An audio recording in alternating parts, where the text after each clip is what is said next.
Welcome, everybody, to another episode of Your Spiritual Journey. This is Dr. Bob, and this is the space and the place where we talk about things important to your soul.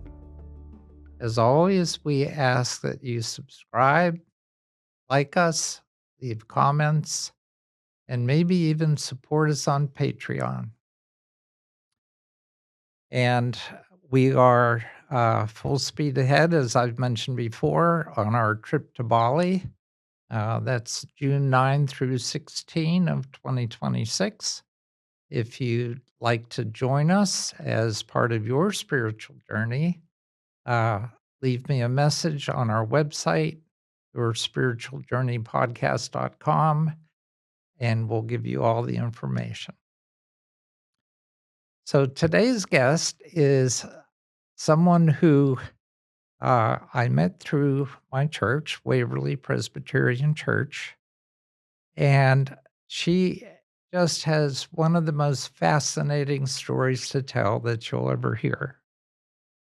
She is from mainland China. Uh, she is currently living in Pittsburgh and attending the Pittsburgh Theological Seminary. And she's just a marvelous person. Uh, and I'm not going to say much more because you'll hear her story from her mouth. So let me introduce Winnie Xi. Winnie? Hi, Dr. Bob. Hi, anyone who is listening to this program. So, I am very honored to share my spiritual journey. And thank you, Dr. Bob, for having me. So, should I begin now? Yes, no Okay. time like the present to tell the story of your spiritual journey from childhood until now. Okay. So thank you. Yeah. Um, First, I want to read just a few sentences. It's kind of summary. So blessed are those who hunger and thirst for righteousness, for they will be filled. I was born and lived most of my life in China, where the communist government has made it hard for people to hear the name of Jesus. It is by God's amazing grace that I saw his light, converted, and then attended Pittsburgh Theological Seminary. So now please listen to a former professor sharing her spiritual journey towards Jesus. Part 1, Life in a Box.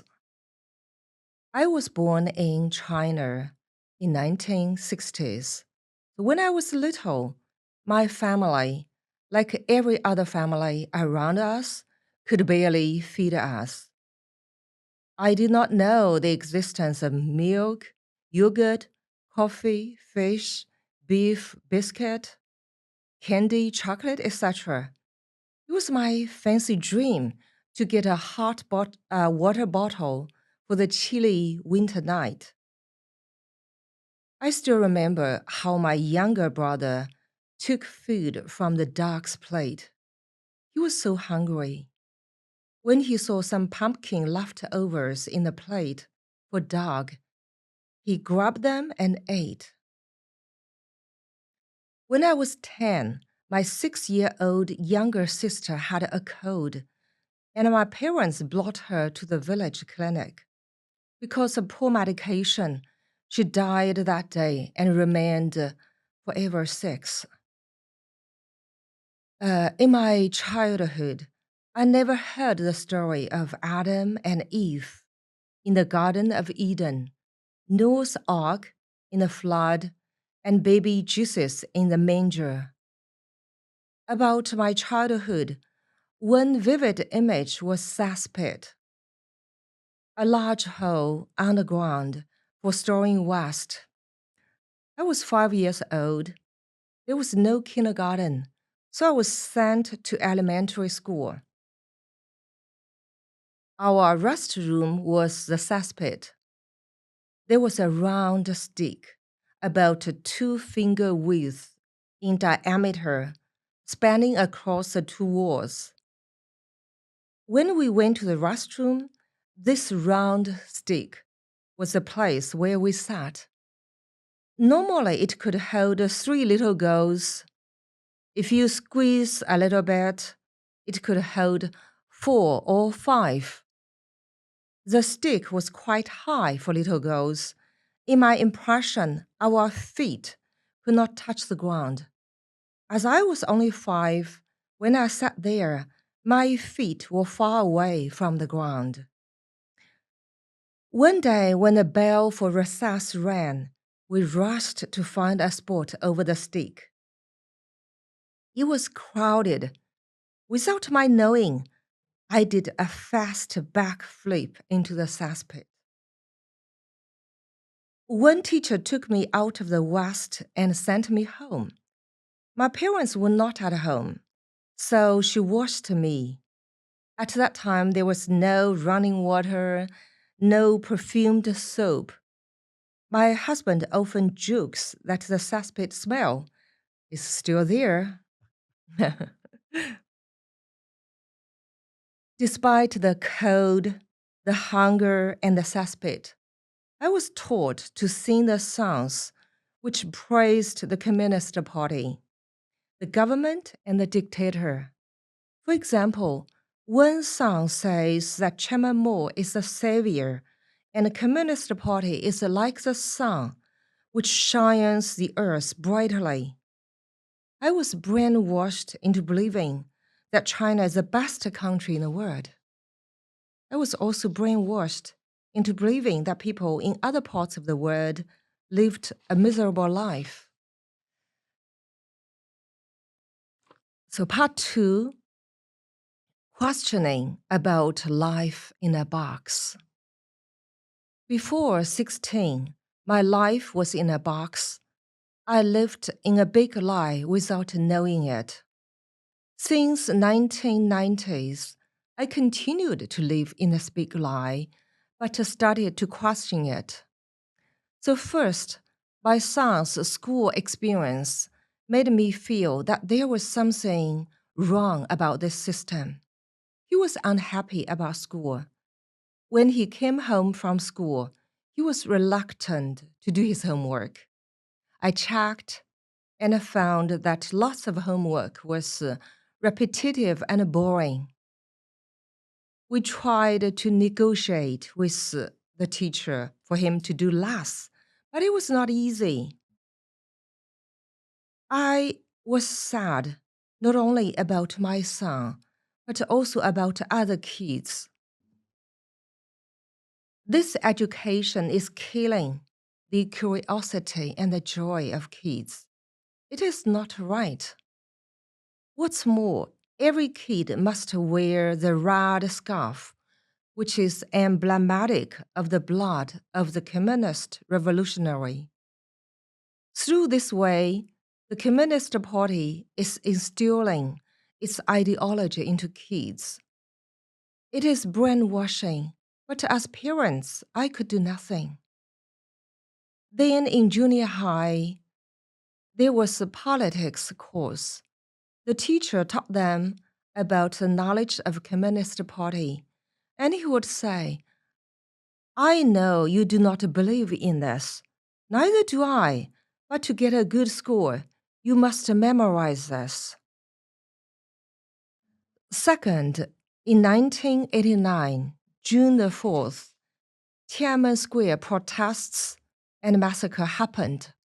For several months, there were large-scale of anti-corruption protests. People fought for democracy, freedom of the press, and freedom of speech. Most participants were 20-year-old college students. At the height of the protests, about 1 million people assembled in Tiananmen Square. On June the 4th, the government sent troops to clear the square. There were bloody clashes with demonstrators, and many people were killed. It was shocking to see the communist government use military forces against those beautiful young people. Later, it was devastating to see how the government lied about what happened there. The third thing was about my job. As everything is controlled by the one party, and for the one party, access to different voices, for example, Wiki, Gmail, YouTube, Facebook, X, etc., is cut off. There's only one voice, one version, that the Communist Party is the most righteous and most glorious one. I was an English teacher in the university, but under this one voice, teaching English is a joke. So why bother learning if you cannot be part of the world, which uses English discussing world issues? There's a lot of censorship about teaching. When the new semester starts, the leader will call a meeting and send out clear warning. You are not supposed to talk about the good things in Western society. There's a camera inside the classroom recording every word the teacher says. The teaching materials are censored. For example, Martin Luther King's A Letter from Birmingham Jail is not allowed as it teaches people to protest the institutional injustice. During the pandemic, the article from Wikipedia about COVID-19 was forbidden. To sum up my life in this box, I want to read the following poem and then describe my miraculous encounter with Jesus. I come from an ignorant cave, dark, damp, the sewage playing quartet, invisible chains up to the neck, a slimy pit, where people die as hollow men, encased in grave. The sand sifts through my fingers, leaving no mark. God, may you save me from the slimy pit. Yet do I dare to paint the mind sad, which suffers and shudders under the day so dark.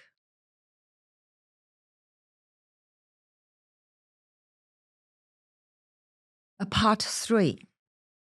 Out of box spiritual journey towards Jesus.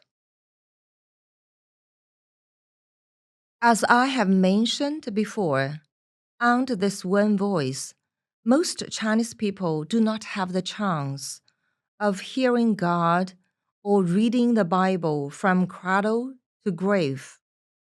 Fortunately, I was an English teacher, which gave me chance to learn about Christianity. In 2000s, I went abroad as a visiting scholar, where for the first time in my life, I saw the physical church.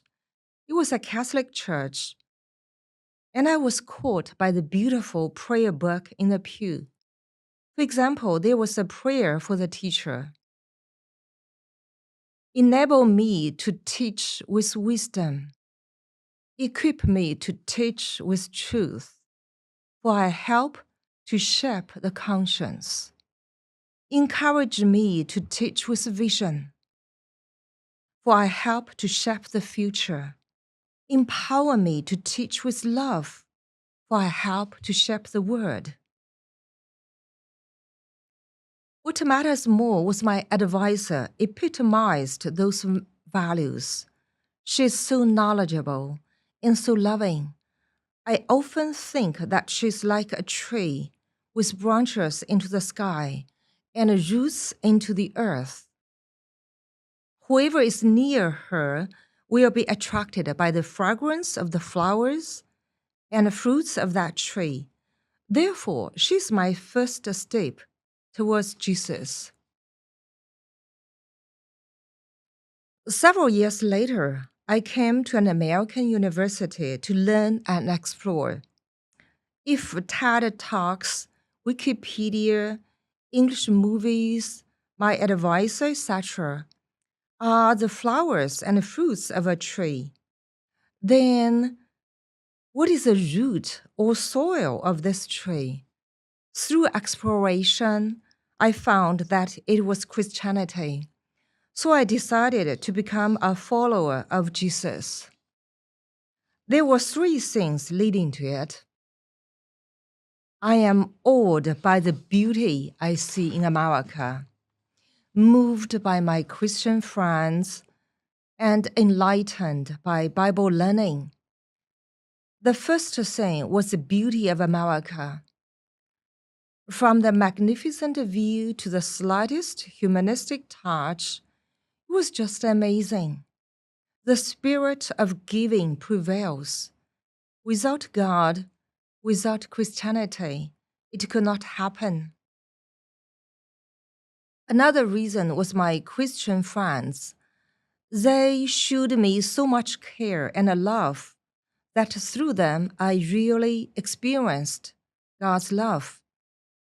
They were angels who disguised themselves and came to my side as professors, classmates, friends.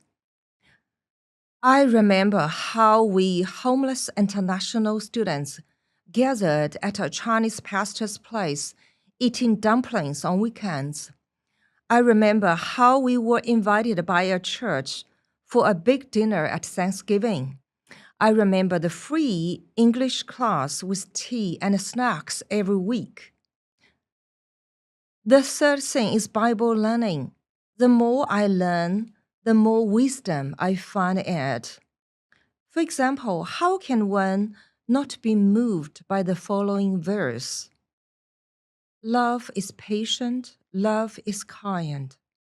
It does not envy, it does not boast, it is not proud, it does not dishonor others, it is not self-seeking, it is not easily angered, it keeps no record of wrongs. Love does not delight in evil, but rejoices with the truth. It always protects, always trusts, always hopes, always perseveres. However, for a long time, I only took Christianity as knowledge and guiding principles of my life. I never thought I would take it as my faith.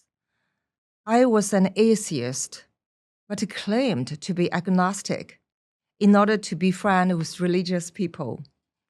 The funny thing was that people often took me for a Christian because of my pious attitude and my kindness.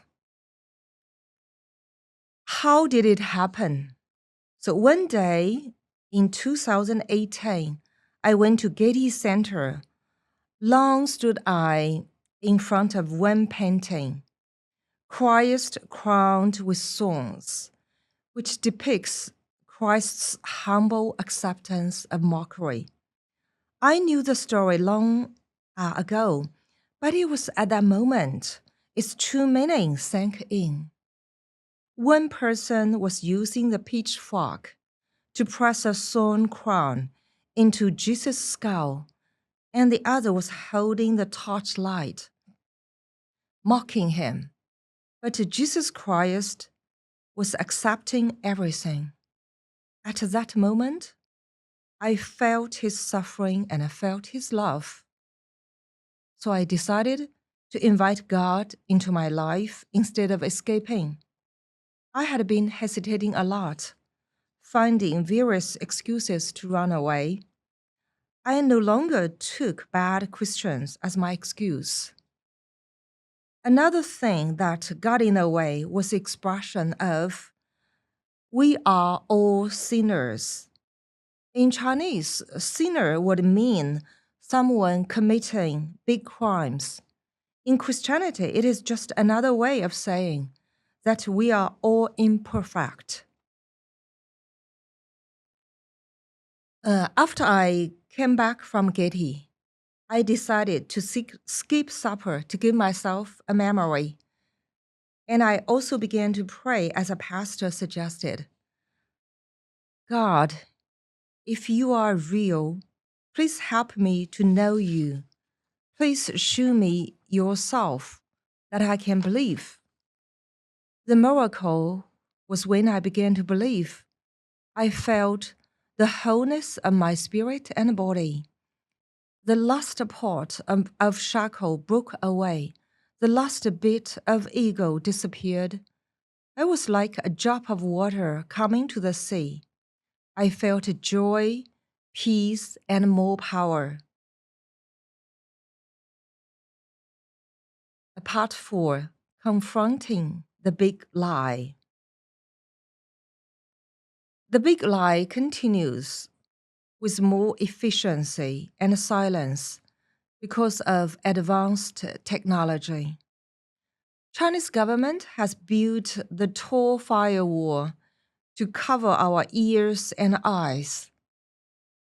We could not use Google, Gmail, YouTube, Facebook, etc. to get the news. VPN is defined as illegal by Chinese government.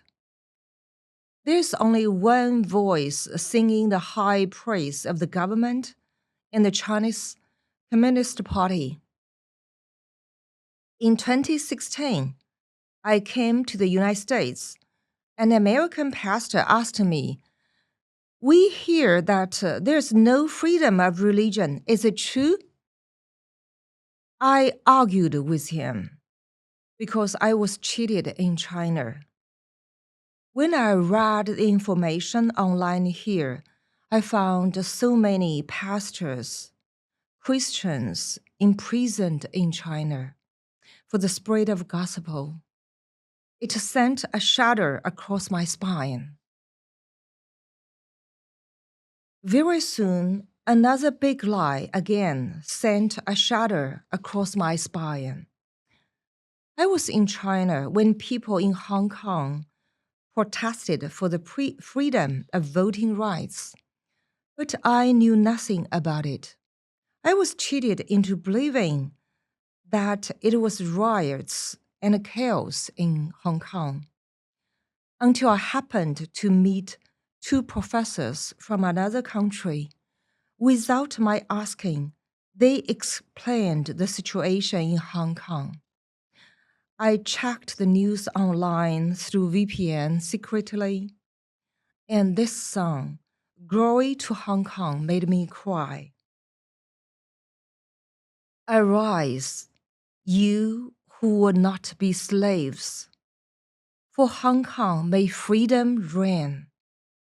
Though deep is the dread that lies ahead, yet still with our faith on we trade.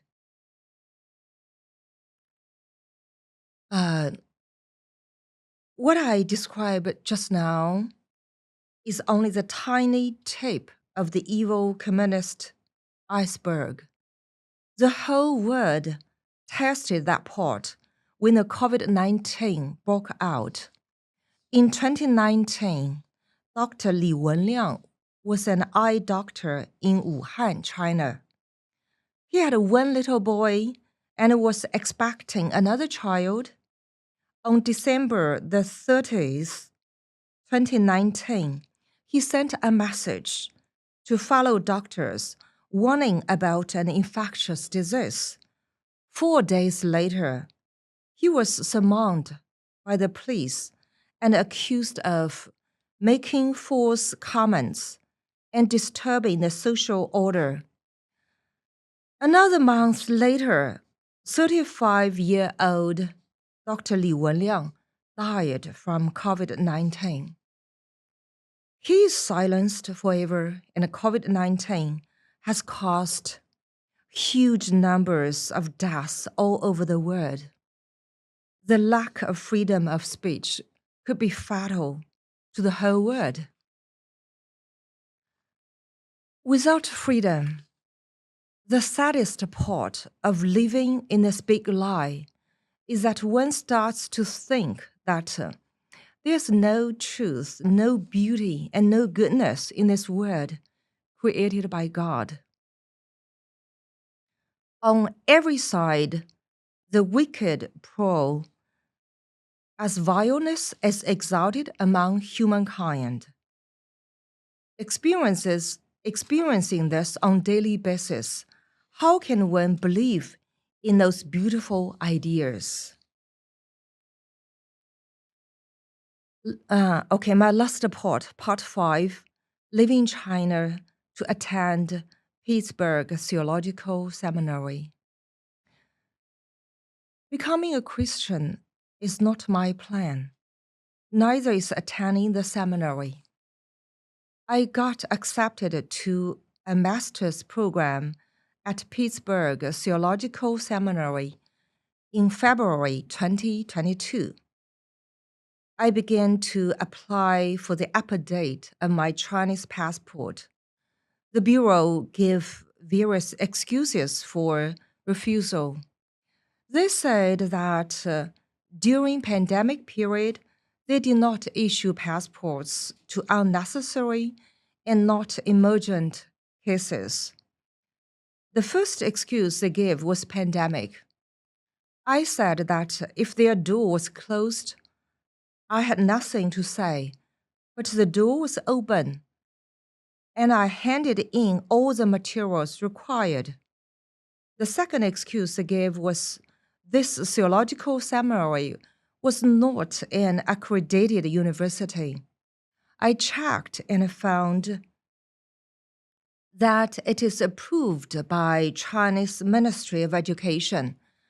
I pushed for my passport, and I was told that their leader would talk with me. One day in April 2022, I went to the passport bureau. When I arrived at the bureau, one policeman took me downstairs through the elevator, past a long aisle, and then came into a small room in the basement. They notified me to put away my cell phone and bag and sit at a desk. Two policemen sat across me behind the computer. Later, I saw them taking notes of the interrogation.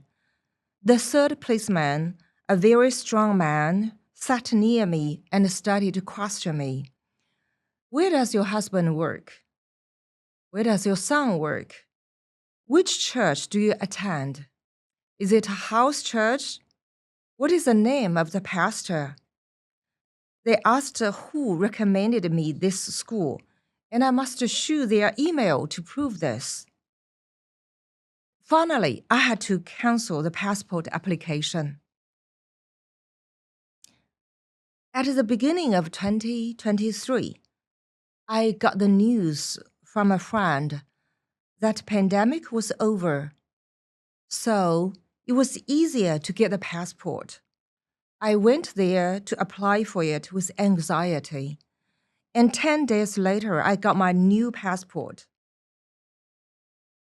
Then I did the necessary paperwork, paid the service fee, and was about to schedule an interview at Shanghai Embassy. One late afternoon in March, something happened. While I was outside picking up something, I got a call from the local police. They ordered me to go to the local police station. I said that I wouldn't go, since I had done nothing illegal. I refused and went home, but found the two policemen at my door. They tracked my phone. They looked around my home. They gave explicit warning that I was not allowed to go to America to learn Christianity. They warned me not to post anything online, otherwise I would get into trouble. Their way was savage and threatening. My husband and I were afraid. For the next several weeks, whenever the phone or the doorbell rang, I had the feeling that they were coming again. Regarding the situation, if I used student's visa going to the United States, I would probably be forbidden to leave China at customs, and my passport would be cut. In my distress, I called to the Lord, and He answered me. A friend who once worked at a study abroad agency suggested us going first to Japan as tourists. I started to apply for the tourist's visa to Tokyo, which was very complicated. It was 2 months later when I got the visa for Japan. We arrived in Tokyo. We stayed in a small, expensive room in a hotel in Tokyo while going through the student's visa procedure. The visa official asked why I applied for the visa in Tokyo instead of in China. I told my story with a please. I also said that in China, I was allowed to eat and sleep, but I was not allowed to say anything. I said that I'm not a pig, I'm a human being.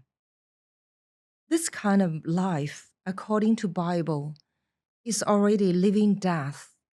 Without further question, the visa official looked at me with a smile. You are good to go. When the flight from Tokyo to LA took off, the words in my mind were, better is one day in your court than 1,000 elsewhere. I would rather be a doorkeeper in the house of my God than dwell in the tents of the wicked. Okay, so that's pretty much my spiritual journey. That's Thank quite you. a story.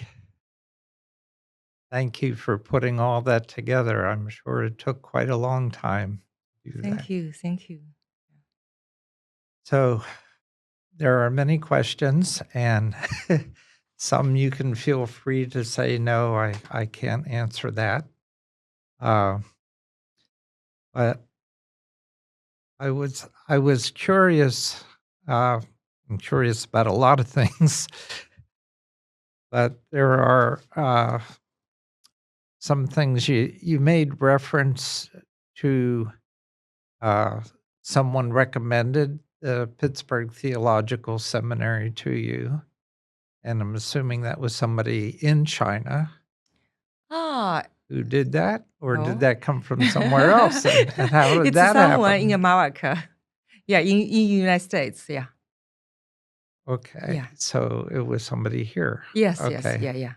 Uh, you also mentioned that you went to Canada, Yes. Yeah.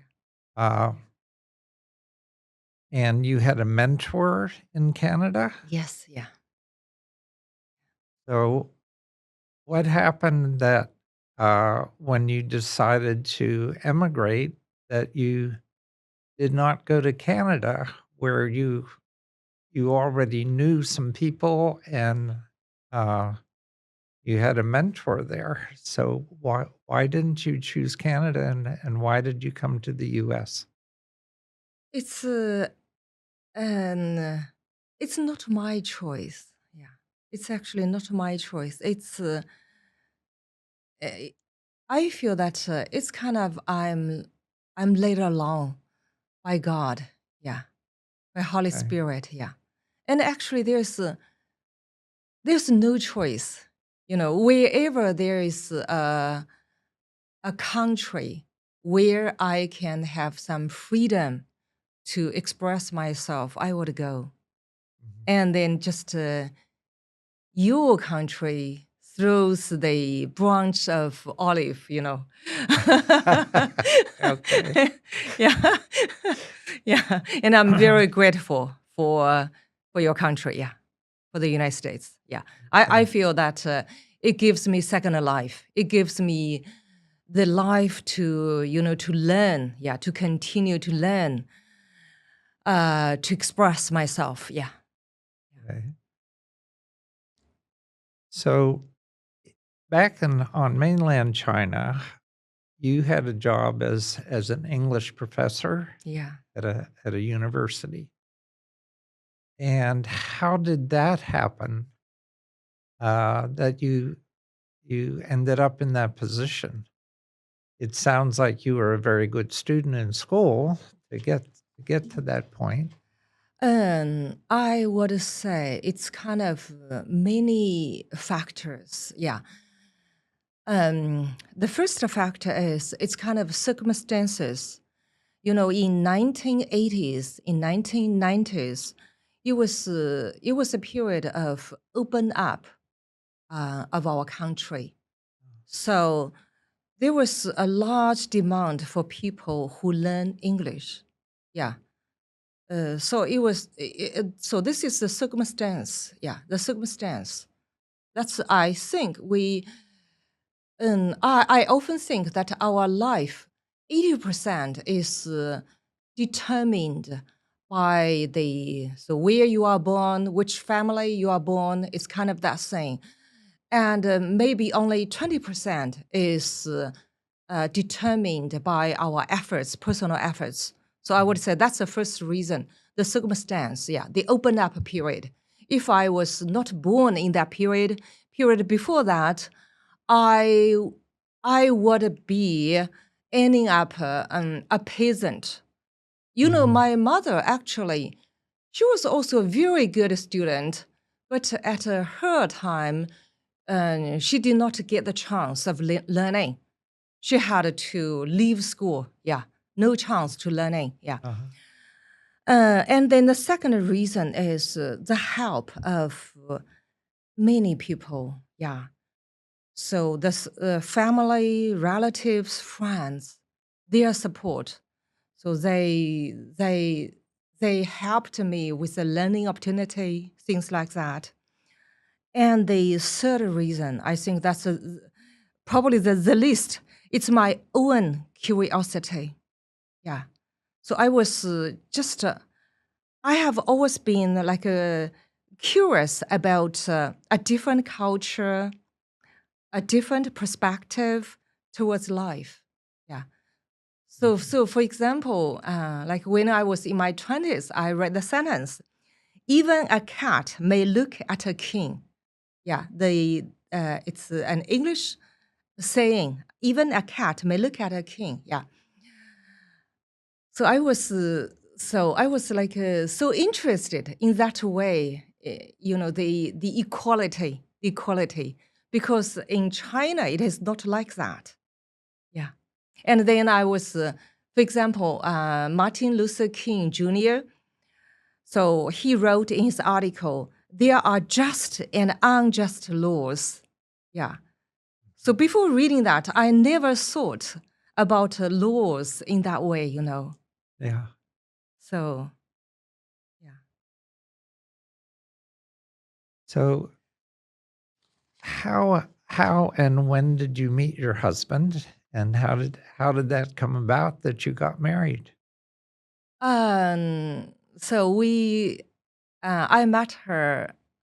So it's in a school when we were in our 20s. Yeah.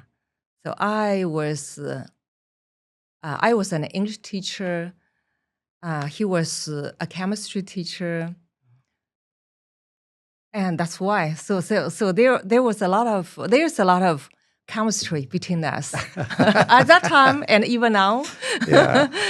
And so I was like at that time I was caught by his smile. Yeah. And I thought that this person must be very interesting, and I am yeah, and I'm very happy that I am right. Yeah. Yeah. Very. Yeah, it's a happy marriage. Yeah. Yeah. Well, luckily, I've had the opportunity to meet your husband too. Uh, so it's unusual, I think, I guess, for the woman in a relationship in China, Yeah. uh, because I have studied some of the Chinese culture and uh, even took a calligraphy class at one time. Oh, that's very interesting. Oh. Anyway, Oh. to think about him following you in your vocation and your feelings and him coming along. Uh, so in this relationship, and again, I'm getting personal here, but for him to just say, "Okay, we will go to America, uh, and you will study theology, uh, even though I don't have a job or employment." It's hard for him. So Yes. yeah, Yeah. so how did that all work out? And uh, did you hypnotize him? Did you? Thank you for this question. I definitely hypnotize him. Okay. It needs another podcast to explain that, but I will say it briefly. Yeah. I would say after so many years of marriage, after being like through a lot in our life, yeah, um, we feel that we two are one. Yeah, we two are one. And my husband is a wise, courageous, and a loving person. Yeah. So we have hosted a lot of gatherings, both in China and here. Yeah. So in China, we did youth ministry. So uh, so on the surface, it looks that I am on the surface I am working ahead of him, but in fact, I would say he's my anchor. Yeah, yeah, he's my anchor. Yeah. I am very blessed in marrying him. Yeah. Um, Without him, I want to be able to have those learning opportunities. I want to be able to sit here. Yeah. It's like when I hesitate, when I am worried about, um, actually, he would push me. Yeah. Ahead. It's kind of like that. Yeah. Yeah. Yeah. Oh, that's wonderful. It's wonderful. I think it's also God's grace. Yeah. Yeah. It's God's grace. So I I'm surprised, I I guess, at uh, your ability to write because I read in advance what you spoke today, and it's very much in American English. Oh, thank you. And my knowledge of the history of China is that the British had a large influence early on with the Boxer Rebellion and all Yes. of that went on. Uh, so I expected your English to be British English rather than American English. And when you were teaching English in China, was it American English or British English? So at first, it was like in 1980s, 90s. I Mhm. would say it's the British English. So my accent, it's actually British accent, is right. Because yeah, at that time it was the British English everywhere, Right. and then later the United States has a bigger impact, yeah, on our English learning. I think it's because, so if my writing appears American English, because my professors, they are, Oh, okay. yeah, they are Americans. Yeah. Okay. Uh, I have a dear friend who taught English in China, uh, and she married a Chinese man, and when she came back, she brought him with her. Okay. And my wife and I frequently babysat for Oh, their that's interesting. for their children, Mm. uh, and that's part of, I guess, my knowledge of English teaching in China, uh, and she taught English here to Chinese people who came over. Oh, that's So, sweet. yeah. That's sweet. Yeah. Uh, Actually, I was curious to know if you had run into her, but I hope so. I uh, really, yeah, we can talk about that another time. yeah. The poem that you read, my assumption was that you wrote that poem. Yeah, yes. It's not good enough, I know. Your assumption is right. Okay. So my curiosity about that uh, is that did you first write it in Chinese and then you translated it, or did you write it in English? I wrote it in English. Yeah. Okay. So it's the um s- um so I write things. It's here I had lots of like assignment at the seminary learning. Uh-huh. Yeah. Um I did not have time to write it first in Chinese, then Oh. translate, you know. So I know that it's very different if I put it into Chinese, yeah, or I put a Chinese saying into English, yeah. So unless like necessary, so I usually if an assignment in English, so I just write in English, yeah.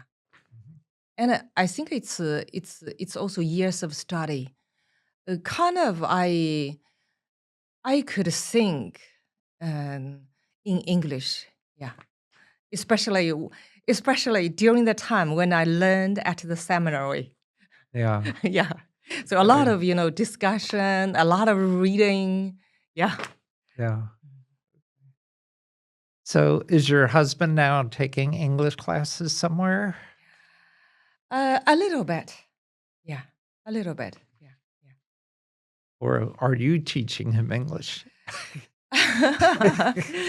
I think I would say it's this challenge in life. Like he has to learn. Yeah, Mhm. he has to learn. Yeah, But which at home, do you speak English to him or do you speak uh, Chinese? Chinese, a little bit English. Yeah, a little bit. Yeah, yeah, Okay. yeah. So this world uh, that you live in now, uh, I assume you have to make a living. Yes, You yes. need some Yeah, income. yeah. Uh, and are you paying tuition at the seminary, or is that on a scholarship? It's on scholarship. Yeah, Okay. it's. I'm very thankful for the learning opportunity that the seminary provides me, and I am deeply thankful for yeah for my experience at the seminary. Those professors, they are deep in knowledge and deep in faith, and my classmates, they are so loving. Yeah, without their caring, support, love, I could not finish my study. Yeah. Yeah. So you are working, Yes. Yeah. um, and where are you working, and how's that working out for you? So I am doing substitute teaching. Yeah, at Pittsburgh public schools. Yeah. It's quite challenging. So every morning I will pray to God that God will give me God's peace and love so that I can pass it along to teenagers. Oh, Yeah. okay. That sounds like you're teaching middle school, maybe? For the moment, yeah. Yeah. Yeah. Okay. Yeah. Because students at that age can be very difficult It's to. quite challenging. Yeah, yeah. But they are very friendly, actually. I should say they are very friendly to me. Yeah. Oh, So at first I was worried about whether I could understand their English, yeah, uh-huh. the teenagers' English with Right. with their culture, with their with their life, yeah, whether I could understand that, yeah. Uh-huh. So I had to ask them to repeat what they said, time and again, yeah. Yeah. They are so friendly, I need to say. Oh, it gives They them have an patience. opportunity to be the teacher. Yes, They can. yes, yeah, yeah, yeah. Actually, I learn. Yeah, I learn a lot. Yeah. Yes, yeah, yeah. Yeah. It's kind of like before when I was in the United States, it was always learning. Yeah. So this teaching, it gives me an opportunity to see it's kind of the real American life. Mhm. Yeah. Yeah. So it's nice. I think the best part is that I see, although the school that I worked in the last 2 months, it was like the situation was not that. It is hard. Yeah, I see the principal there, the teachers there, the staff there, they are all working together. Oh, so they say it's a teamwork makes dream work. Yeah. So it's beautiful. And I feel like very honored to see, of seeing that part and being that part. Yeah. So, in China, my husband and I, we also wanted to make it a better word, but we were not allowed to. Yeah. At this, not many people would leave their own country at this age. Yeah. Not many people would make this choice. Yeah. Okay. Can I Yeah. ask, at what age did you leave? Maybe I will answer you next time. Okay. That's okay. I know that's something I shouldn't ask, It's but okay. It's okay. but Mhm. like I said, you can just not answer if you Yeah. if you don't want Thank to. you. Thank you. Okay. Yeah. Uh, so what is the future for Winnie? So at my age, probably uh, uh, being present is a better idea. So um, I would think that at my age, every active day is a bonus. Yeah, it's the plan. I think it's the first thing is to be gentle with everything, everyone around me. Yeah. And then the next thing is to support my imprisoned Christian brothers and sisters in China. Third thing is to do something so that my next generation will have the freedom to hear the name of Jesus freely. Yeah. They don't have to live in that big lie. Yeah. That's my yes. That's my lifelong dream.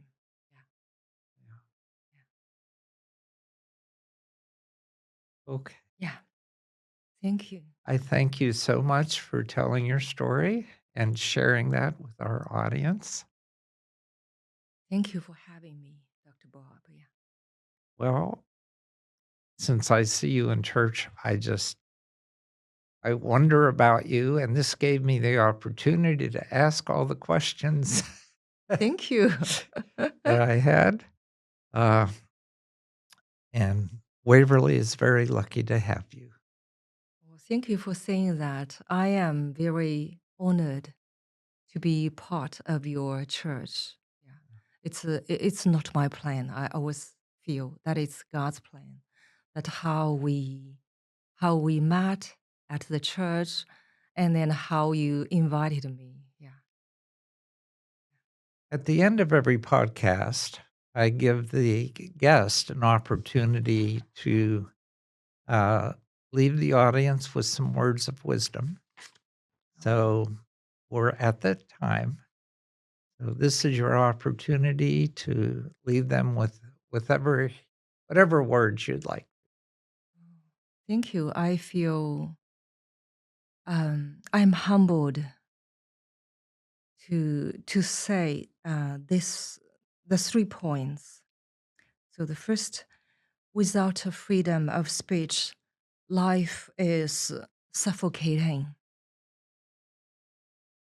And then the second thing, human beings wear the same garment. And the third point, the most meaningful thing in life is to help others gain freedom. The freedom to get news, knowledge, the freedom to express oneself led by conscience. Yeah. Wise words, indeed. Oh, Thank you so much, Winnie. thank you. Thank you. And audience, as always, adapt what you've heard. If it resonates with you, put the rest on a shelf until you're ready to deal with it. Until next time, this has been your spiritual journey.